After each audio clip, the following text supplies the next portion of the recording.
Now it's a podcast. Roll the intro.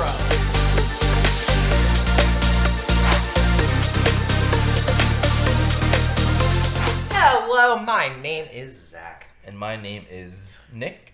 Did you almost say Zach? I did. Yeah, I heard it. Welcome back to Careless Opinion True Crimes. This is True Crimes number 2, my friend. Woo! Yep, you guys seem to really like True Crimes number 1, so we're back for more. Back Told you it was a series, so here it is. But before we get into today's topic, what you drinking? Oh, I am drinking, I've been really digging. The place next to your house is the only place I can find this. It's an Atlanta hard cider. It's called The Haze. I really like this beer. Okay. Hard cider. Okay. What are you sipping, Zach? White Claw. Black cherry, to be exact. Ooh, black cherry's a good flavor. I really do dig the black cherry. So, True crime. Here we are. So, the way this works, if you're unfamiliar, because this is the only other time I'm ever going to explain this probably, we have a list of serial killers. Nick is going to tell me what he wants to hear about, who he wants to hear about. He's going to ask me general questions, and I'm going to give him all the dirty little deets. So, Nick, choose your character. Ready Player One. Ready Player One. Who's it going to be today? So, we had 3 up in the air. Mm-hmm. We had Dahmer. Yep. We had BTK. Yep. And then a new character arrived today as the Toy Box Killer. Yep. And I think last time, after we did the Bundy one, you were talking about BTK, and that really sounded interesting and something that you knew a lot of. So yeah, I know a lot about BTK. So we'll do BTK. BTK it is. All right. So we'll just. Do you want me to just do it? Do I need to start in the beginning and work my way through the list of insanity that is BTK? How do you want whatever me to go? Whatever you see that. Whatever I see fit. Whatever right. targets him as the crazy, the stamp of approval. Crazy. It's not a hard stamp to get when you're talking about BTK, my friend. Oh, okay. So, he was born. His name is Dennis Lynn Rader. He was born as that. BTK was his calling card name. It stands for Bind, Torture, Kill. He's called the BTK Killer and the BTK Strangler. Dennis Lynn Rader was his actual name. He was born in Kansas in 1945. Oh, you old. Really weird. So he had a very normal upbringing, apparently. He was like the oldest of 4 brothers, I believe. Great home life, apparently. Nothing out of the ordinary for his upbringing, which I find kind of weird. Sometimes we talk about serial killers when we discuss this prior to it. I always find it fascinating when you have serial killers who don't have a weirdness going on in their life, is a good way to put it, because it's almost like what triggered it. You know what I mean? Yeah, usually you would think something like life specific. You wouldn't. It gets kind of weird, especially later on. You'll learn as we do more true crime. It sometimes and it's like 50-50. They have amazing upbringings, and then other times it's just some weirdness, and then other times it's like a product of the environment. So yeah, BTK, he ended up, I think, dropping out of college in the 60s. He joined the Air Force, came back, and he got married in 71 to a woman named Paula. And then he worked for an outdoor supply kind of company. I guess that's what you would call it, like an outdoor supply company. Something like that is what you'd call it. He quit after a year or 2, and he became, get ready, he became an ADT security service person, aka setting up security systems for people. Wow. Not the best, to say the least, my friend. It's like the same thing we talked about with Ted Bundy. He had the psychology degree. He's training to be a lawyer. Yeah. Why do serial killers have the perfect jobs? It's not good. It's not good. It's not good. So, his first murder was technically 4 murders. Well, it wasn't technically. It was 4 murders in 1. Oh. It was January 1974. There's a family. They were, I think, Otero is how you pronounce it. They're Hispanic, American Hispanic family. He killed the mother, the father, and 2 kids. Oh. And the other son wasn't home when this happened. So he killed the mother, Julie, I think was her name. The father was Joseph. I know the other two kids' names because they're actually based off of Joseph's name. So it was Josephine was the little girl, and Joseph Jr. I want to say Josephine was like, God, she was young, like wee little kids. like 8 or 9. Oh. Killed all 4 of them by strangulation. He actually ended up hanging Josephine in the basement from a like water pipe. And I'm not going to go into detail about what happened after that, but from what was told, he performed sexual acts upon her and himself. Yeah, it's real sick fuck. Yeah. Yeah, there's the first F-bomb, because it's easy as that for that one. So the oldest son, Charlie, was 15, and he came home, and he was the one who discovered the bodies. Oh my god. Yeah. And then Dennis Rader came back after like a few months, and he targeted a woman. I believe it was in her like apartment. I can't remember if she had an apartment in a house, and I know that's not a big deal, but still. A girl named Catherine. I don't remember her last name. I'm sorry. He strangled her. Oh. That was his big thing. As well as he like stabbed her the whole time. Oh my god. He also, at the time of that happening, he also shot her brother, Kevin, who was at the apartment. Kevin survived. He was shot. Survived? He got shot twice, and he survived. And when he was asked, like, you know, what did you see? He said that the best way I can describe it to you is just an average-sized guy with a mustache and crazy eyes. That's all he could recall because he'd been shot. So then he went public. He went public. We're going to call it that because that's when the name BTK kind of came out. So Dennis Rader put a letter in a library book. In a library book. And he was that he was like taking responsibility for the Otero murders. It got to a local newspaper, obviously. Was it like a big, was it like a well-known book, or do you know? Or... I don't know. I wish I knew, but I don't. But he literally wrote a letter and put it in a book. And bada boom, bada bam, they got out. Got out. Jeez. So a newspaper picked it up. Apparently it was really like poorly written, and they had no idea what was going on. But they kind of were like, I guess we could figure out what we're dealing with to an extent.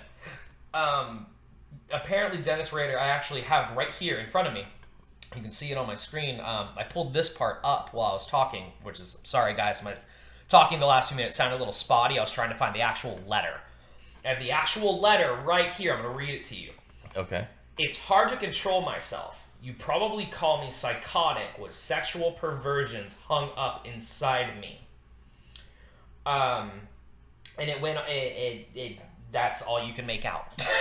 I'm not kidding you, because it's literally written. You can see it. It's written in big bold underneath it what it says.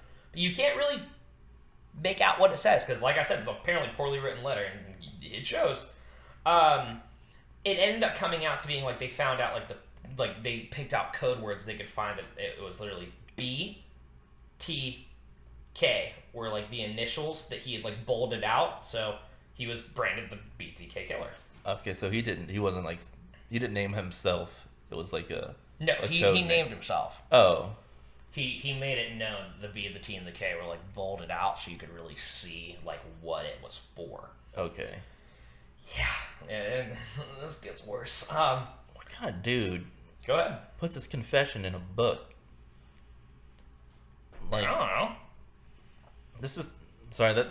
I'm gonna say it. It's just really weird. A sick fuck. That's who. Yeah, it's so weird. Yeah, he gets weirder, man. BTK is just so weird. For so many reasons. Like, if you saw a picture of him, it's almost like you want to get caught. He didn't want to get caught. He wanted the recognition. He wanted people to know, like, hey, I did this. No one else but me. He didn't want didn't want to get caught. He just wanted people to know that he did it. Oh. He wanted to make a name for himself, I guess is a good way to put it. That's weird. So all those crimes were in 1974. And then he disappears and he comes back in 1977. and he killed a girl named Shirley Vane, something like her last name starts with a V. He ended up locking her children in a bathroom, and then he killed her, and I believe he killed the children as well. And she had like a daughter and a son, so I remember this very well actually. So he locked her in a bathroom, and he told the kids like, be quiet. I'm just here to steal stuff. That's it. He went to the bathroom and killed her, and then he went back in and strangled the kids. And then the mother was apparently moving around more, and he went back in to finish her off. And while he was doing that, apparently the son, they like little kids, started moving around more, and then he finished him off. That's sick. Yeah, So this guy didn't care about no. age or... No, just no care in the world. No care. Just That's disgusting. Yeah. Yeah, disgusting human being. I mean, truly a horrible person. And then I think a few months later is what I think it was a few months later, but in the same year, I know it was that he strangled a woman named Nancy in her home. And then he actually called the police. Get this shit. Called the police after killing this woman named Nancy to get them to come, and he called it, was like, I want to report a homicide. Oh. Gave them the address, hung up, and dipped. Wow. Yeah. Yeah. Think about that. Think about that. What? Yeah. Killed a woman. Called the cops, reported a homicide, so they'd come find her, because he, again, wanted recognition. And this next part I'm about to tell you is going to explain that. So then I think it was a few months later after he killed her, wasn't long after that, he sent in another letter to the news about him killing one of the women. I think he sent a letter in about killing Nancy. What? Yeah. You don't put it in like a Blockbuster video? You just sent it straight to the police? Yeah. And then, he sent in another letter about an anonymous victim that no one has been able to find. What? Yeah. Was this also in the 70s? Yeah, we're still in the 70s. We're like the late 70s now. Okay. We're almost in the 80s. We're in, I think, probably like 78, 79 is where we're at right now with this timeline. Okay. So so we started in 74, he disappeared till 77, and then came back, and this is through 78 right now. So yeah, and then apparently... No, so to this day, no one's been able to find. Yeah, to my knowledge, they do not know who it is. The unknown victim is still unknown. It's like a Jane Doe. Oh my gosh. But he admitted to it. Mm-hmm. Apparently in the letter, there was something about where like he had made like nods to like big serial killers. He made nods to like Ted Bundy and like David Berkowitz and like John Wayne Gacy and crap like that. Yeah. Was he like trying to start a war or something? No, he was just being a jerk? Pretty much, yeah. Yeah, pretty much. It's weird, I know. So while that's going on, he was able to keep all this a secret for years. Keep that in mind. His wife had talked about he was like a great husband, really caring. They had a son in 75. They had a daughter in 78. So they had a daughter the same year he sent all this crap in 78. Yeah, forgot about that little tidbit.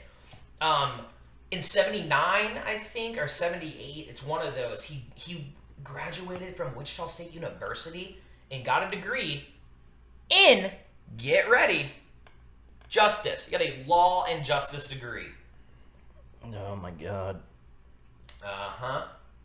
Do you think it's just so he could try and find loopholes or something? Or do you think it was just... I think a part of it's to find loopholes, as well as I think a part of it was to almost, I guess a good way to put it is like get better. Like learn how to get around it. Yeah. Like read about people like Ted Bundy and like Son of Sam and be able to be like, okay, here were their mistakes. How do I get around this without getting caught? Wow. It's a good way to put it, I guess. Yeah. So then apparently he like went for about a year with nothing going on, and then he like he reportedly, like, in interview said, after like a year or two, nothing going on, he was about to go kill an elderly woman and waited in her home, but he like left because she had never come home. She was just out doing stuff, and he was just like, I got sick of waiting, so I left. So there was almost another victim. Mm-hmm. I wonder how long he was waiting for, because that's sick. Right. Like, dirty, like, gross. Yeah, so... disturbing. This gets weirder. So, I forgot to mention, in, like, 77, 78, that same period we were just in, he had called the police and, like, taunted them. He taunted... Called the police and taunted them with, like, the whole, like, I can't remember if he had, like, fully taunted them. There was apparently multiple calls from Dennis Rader to the police, as well as news outlets. But they played, locally, the one where he called about the homicide that he had reported. They played that because it was the only real, like, quote-unquote normal voice they had of him, seeing if they could have anybody recognize it. Oh. Because that elderly woman had reported that she got home and she reported a break-in. Mm-hmm. That's smart of the police. It's very smart. So, it's gonna get weird. No, it's gonna get weird. Weirder. It's gonna get a little weird. So, that's all in 77, 78. Fast forward 6 years to 1985. He killed his next door neighbor. What? Her name was Maureen, I believe. Mari, something like that. Killed her. Her body was found on the side of the road. So he disappears for like 5-6 years. Comes back, kills his neighbor, dumps her body. Yeah. Dude, if I was a police officer, my first thing would be to go next door to the neighbors and be like, hey, did you hear about this? And then you hear his voice, and you're like, I know this voice. Here's the problem. I know this voice. So here's where the problem lies with that. Because I think modern technology, that'd work incredibly well. Yeah, I remember like 70s, 80s, payphones, house phones, very grainy. And on top of that, this is a guy who was like a pillar in his community. This is a guy who would, you know, help install security systems all around the block. This guy was a part of like the local like neighborhood Crime Stoppers. No one is going to suspect this guy. And that's a big unfortunate thing with serial killers is they know how to just go under the radar and very well undetected. They're very good at it. That's what makes it so scary. I guess a good way to put it with serial killers, specifically someone like Dennis Rader, is in today's standards, like, okay, let's say my neighbor was a serial killer, right? My neighbor's great. My neighbor is cool. Me and him are very good friends. He's very polite. He's mowed my yard before for me when I wasn't home, or like out of town. He's awesome. With how well he is, he's such a good like person. I would never in a million years suspect that guy was a serial killer. It's that same concept is a good way to put it. So it's like would you suspect your upstore neighbor where you live to be a serial killer? Would you? Yeah, the guy next door to me is a jerk. Well, not him. Oh, okay. Yeah, my other neighbors, no, they're fantastic. Exactly. That's the thing. It's easy as that. It's that same concept to an extent. It gets weird. So, to continue with Dennis Rader.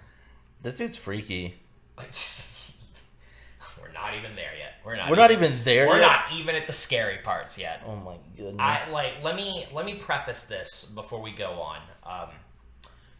I spent 2 years doing criminal justice. If you remember, when I was in high school, we had a whole like criminal justice thing that went towards actual college credits. I spent 2 years doing forensics and criminal justice. I had to do reports on serial killers and stuff. I found it very fascinating.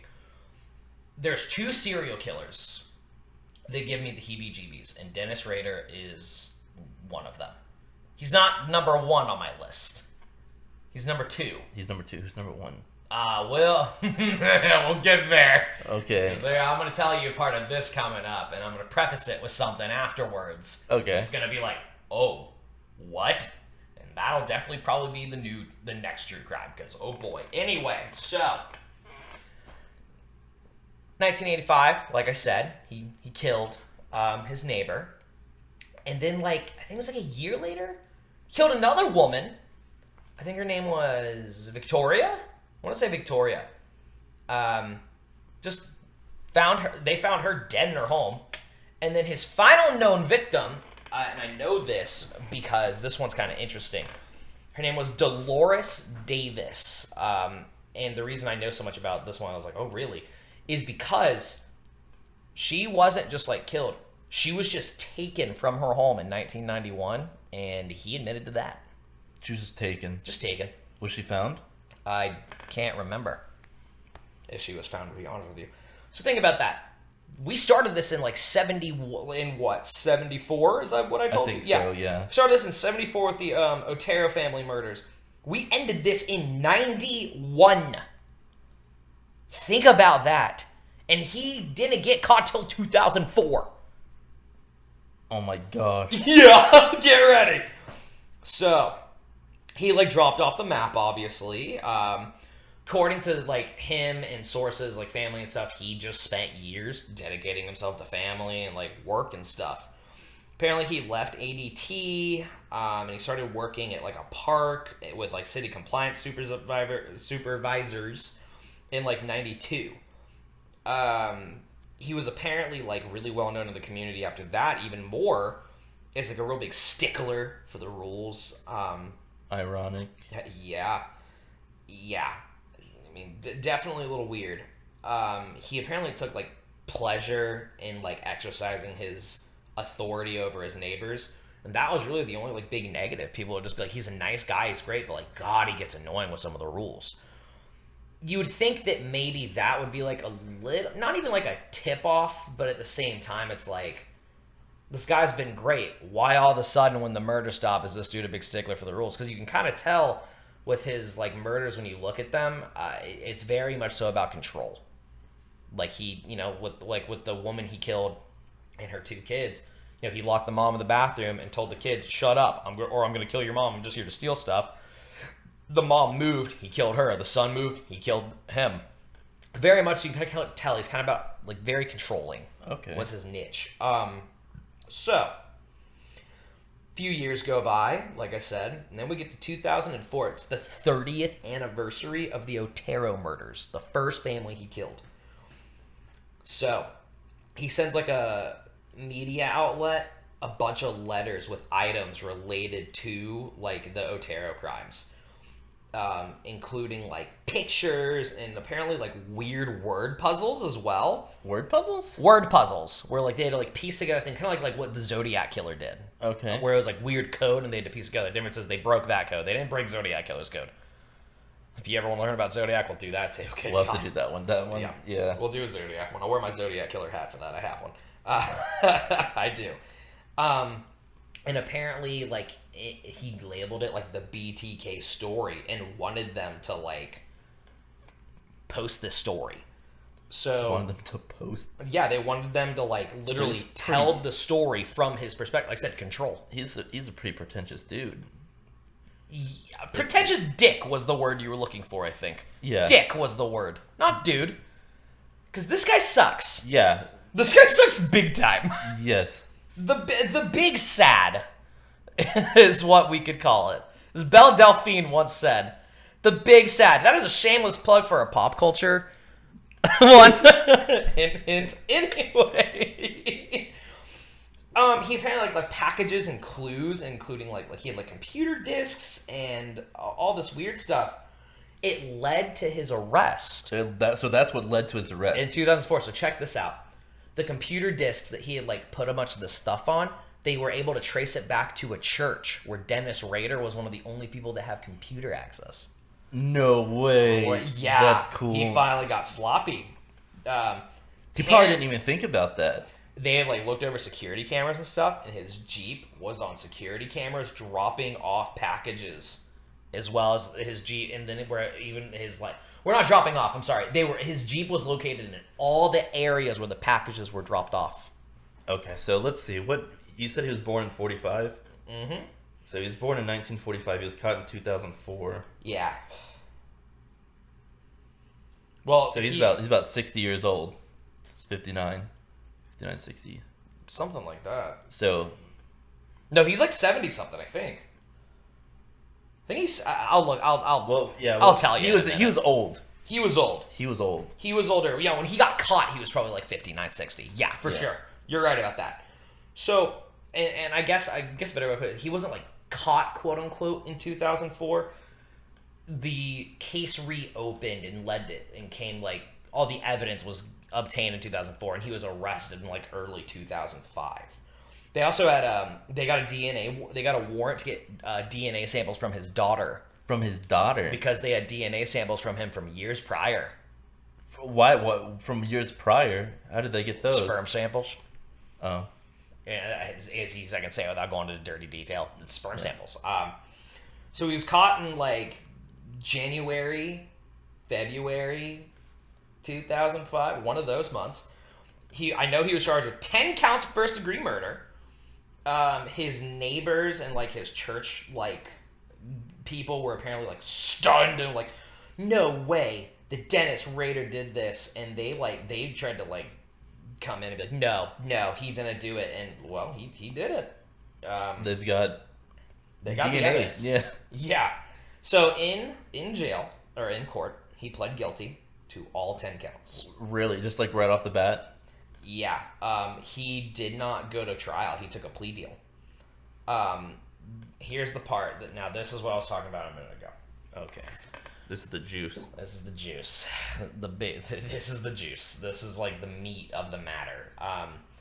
Part of his plea deal was, if you plead guilty to all these, we will give you life sentences. You will not be condemned to death, but you have to recall these acts. You have to describe what you did. You have to admit it. And he said, okay. Really? He said, okay, I can do that. When I did criminal justice, I watched loads of confessions. I've watched some dark stuff. When I did criminal justice, man, I had to watch some sick shit. And none of them really bothered me. And I think it's just because growing up watching like horror movies and stuff, I was very desensitized to it to an extent. And like my grandfather was a cop. I was very interested in these kind of things, so I was very desensitized. Okay. And then I had to watch the BTK one. I've never felt sick to my stomach listening to a human being talk. Ooh. I felt sick to I felt nauseous after class. It's disgusting. Because it's not your typical, like, confession where, like, Jeffrey Dahmer or, like, Edmund Kemper's confessions were very, like, not emotional for them, but you could tell there was some remorse. Not BTK. There's just no... He is talking about these things like it is just a normal, everyday conversation. And I say that because there is a literal part that said, like, they asked him, it was about the Otero murders. He literally says in it, they're like, so what'd you do after you, like, killed, like, Josephine? He literally goes, and he smiles and he laughs. Like, I'm sorry, it was a really long time ago.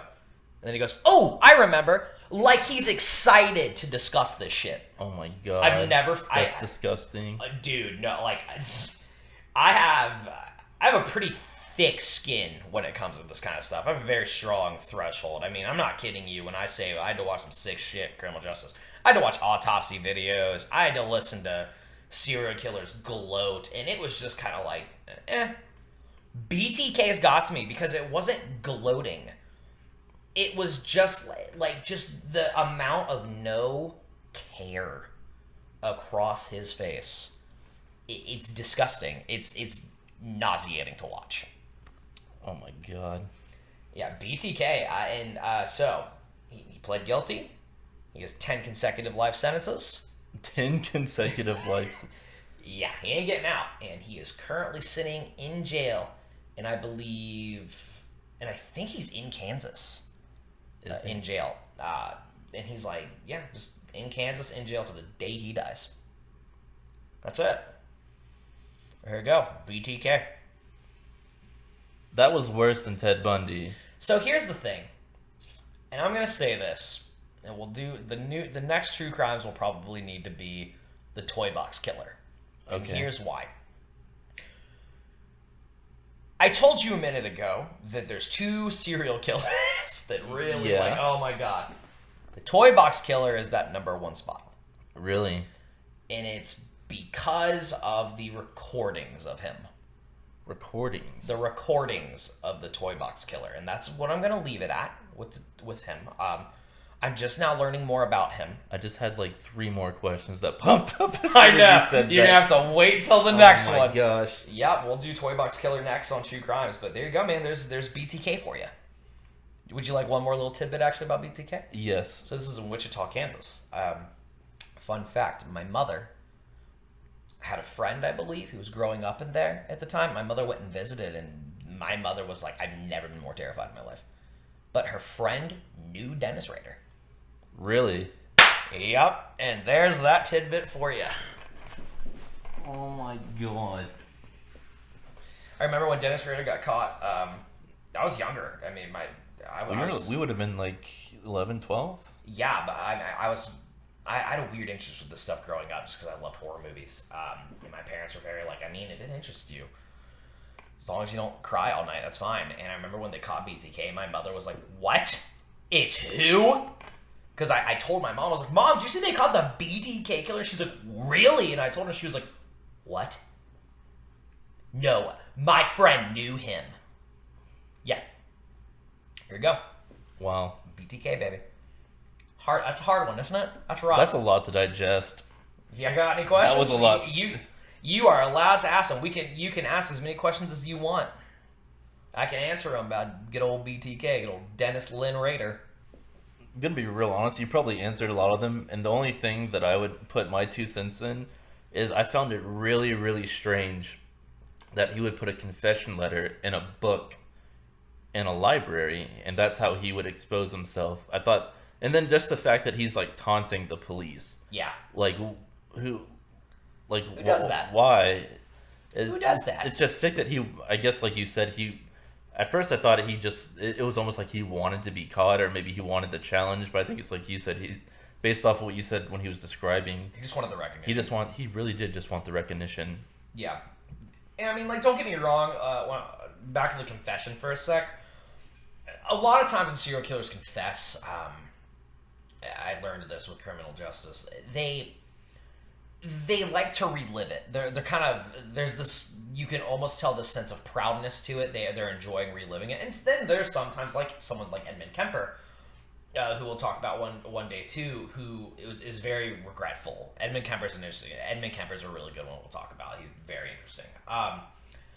But what's so crazy about it is, it's like I said, it's very different with BTK, where it's not like, oh yeah, like I did it, so what? Where it's like they're almost enjoying reliving it. You can tell he's enjoying reliving it. We're probably gonna watch some clips after this podcast. Yeah, for sure. I'll show you. Yeah, definitely show you. But yeah, you can tell he kind of is enjoying reliving it. Yeah, but you can also tell like he doesn't really care that he's talking about it. Where a lot of serial killers do care when they talk about it in different ways, I'm sure. But it's almost like it's almost like a bother to him to talk about these crimes. There's a lot about BTK that we didn't get into because it's only a 35, 45-minute podcast. right. So there's a lot more to digest with BTK. The only other thing I'll add is, and I showed you these pictures beforehand when I was like, if you want to talk about this guy, here's some weird pictures of him. He had a shed in the back of his house, and he would dress in drag and like take pictures of himself in like weird, creepy masks. That's a good way to put it. Like female doll masks and like makeup and like leggings and hosing and stuff like that. Which I guess if you could attribute anything to his like why he killed, I think a big part of it would be sexual repression.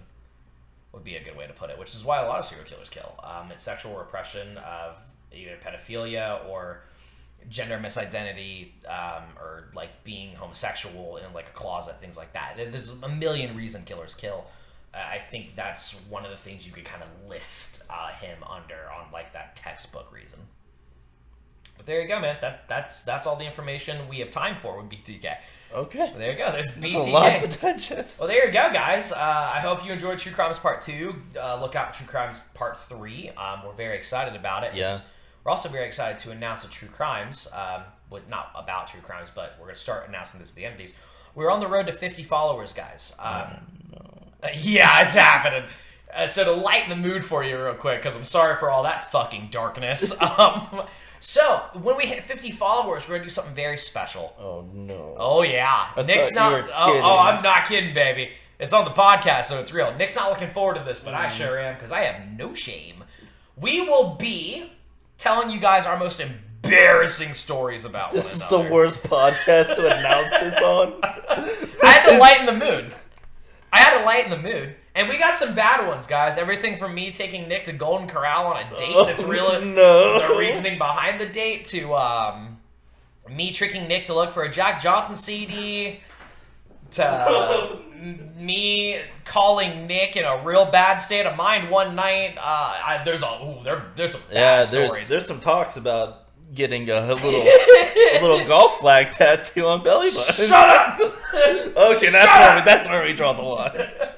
So yeah, if you guys did like this, obviously you know what to do because you know what's coming. Don't you dare leave this channel without liking it, Commenting, subscribing, sharing, caring, clicking that little bell icon in the top corner, and turning on notifications so you know when we upload.